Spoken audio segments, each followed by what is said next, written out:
नमस्कार मित्रांनो. आज आपण जाणून घेणार आहोत गौतम बुद्ध यांच्या जीवनाशी संबंधित अत्यंत पवित्र आणि महत्त्वाचा सण बुद्ध पौर्णिमाबद्दल. या दिवशी भगवान बुद्धांचा जन्म, ज्ञानप्राप्ती आणि महापरिनिर्वाण घडल्याचे मानले जाते. त्यामुळे हा दिवस बौद्ध धर्मीयांसाठी अत्यंत श्रद्धेचा आणि उत्साहाचा असतो. चला तर मग बुद्ध पौर्णिमेचे महत्त्व, इतिहास, साजरे करण्याची पद्धत आणि भगवान बुद्धांच्या महान शिकवणी याबद्दल सविस्तर माहिती पाहूया. बुद्ध पौर्णिमा हा बौद्ध धर्मातील सर्वात मोठा आणि प्रमुख सण मानला जातो. बुद्ध पौर्णिमा ही महात्मा बुद्धांच्या स्मरणार्थ साजरी केली जाते. असे मानले जाते की या दिवशी महात्मा बुद्धाचा जन्म झाला. या दिवशी महात्मा बुद्धांना ज्ञानप्राप्ती झाली आणि याच दिवशी महात्मा बुद्धांचा मृत्यू झाला. म्हणूनच बौद्ध धर्माचे लोक हा पवित्र सण म्हणून साजरा करतात.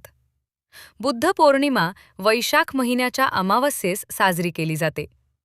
ती इंग्रजी दिनदर्शिकेनुसार मे महिन्यात येते. भारतासह अनेक देशांमध्ये हा सण साजरा केला जातो, जिथे बौद्ध धर्माचे लोक राहतात, जसे की नेपाळ आणि बांगलादेश, थायलंड इत्यादी. वेगवेगळ्या देशांमध्ये याला वेगवेगळ्या नावांनी ओळखले जाते.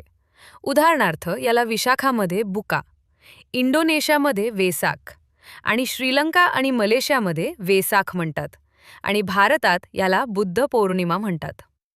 बौद्ध धर्माचे संस्थापक महात्मा बुद्ध यांच्या जयंतीनिमित्त हा सण साजरा केला जातो.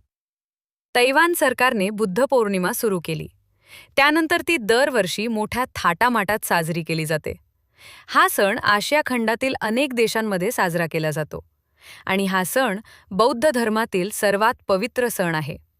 तो वेगवेगळ्या चालीरीतींनी साजरा केला जातो.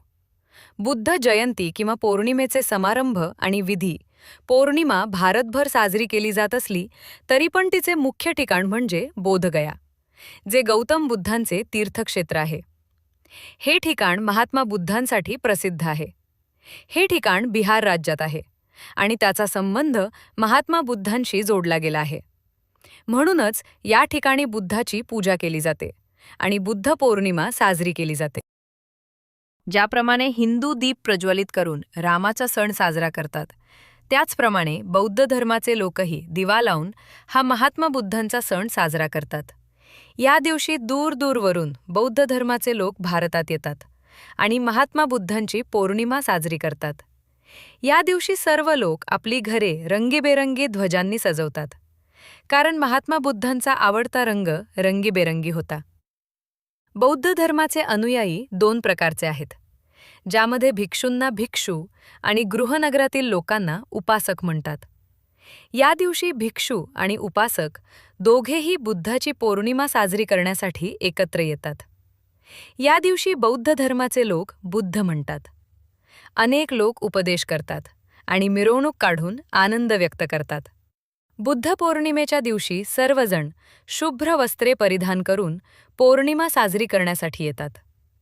या दिवशी अनेक जण पिंपळाच्या झाडाला फुले अर्पण करतात, दिवे, मेणबत्ती लावतात, कारण या दिवशी बुद्ध यांना पिंपळाच्या झाडाखालीच ज्ञान प्राप्त झाले होते. या दिवशी सर्व लोक एकमेकांच्या घरी जातात आणि अनेक पदार्थ तयार करतात. या दिवशी विशेषतः खीरपुरी तयार केली जाते. बौद्ध लोक हा दिवस अत्यंत पवित्र मानतात. हा सण साजरा करून सर्व लोक आनंदाने आपापल्या घरी परततात आणि अशा प्रकारे हा सण साजरा केला जातो. भगवान बुद्धाच्या शिकवणी आणि नियम. Lord Buddha's teachings. भगवान बुद्धांनी आपल्या पहिल्या प्रवचनात 4 सत्य सांगितले, जे बौद्ध धर्माचा पाया बनले. बौद्ध धर्माची 3 रत्ने. बुद्ध धम्म फेडरेशन. गौतम बुद्धांनी 4 उदात्त सत्यांचा उपदेश केला. खालील 4 उदात्त सत्य आहेत. दुःख.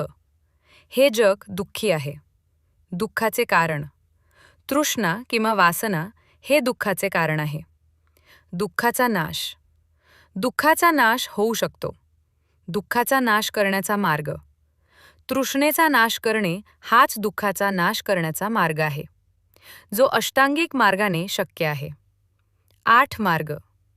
योग्य दृष्टी, योग्य ठराव, योग्य भाषण, योग्य परिश्रम, योग्य जीवन, योग्य व्यायाम, योग्य स्मृती, योग्य समाधी.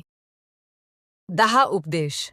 सत्य, अहिंसा, चोरी न करणे, धनसंग्रह न करणे, ब्रह्मचर्याचे पालन करणे, नृत्य आणि गायनाचे त्याग, सुवासिक पदार्थांचा त्याग, अवेळी भोजन त्याग, कोमल शय्या त्याग, कामनी आणि कंचन त्याग. व्हिडिओ आवडला असेल तर लाईक करा आणि चॅनलला सबस्क्राईब करा. धन्यवाद.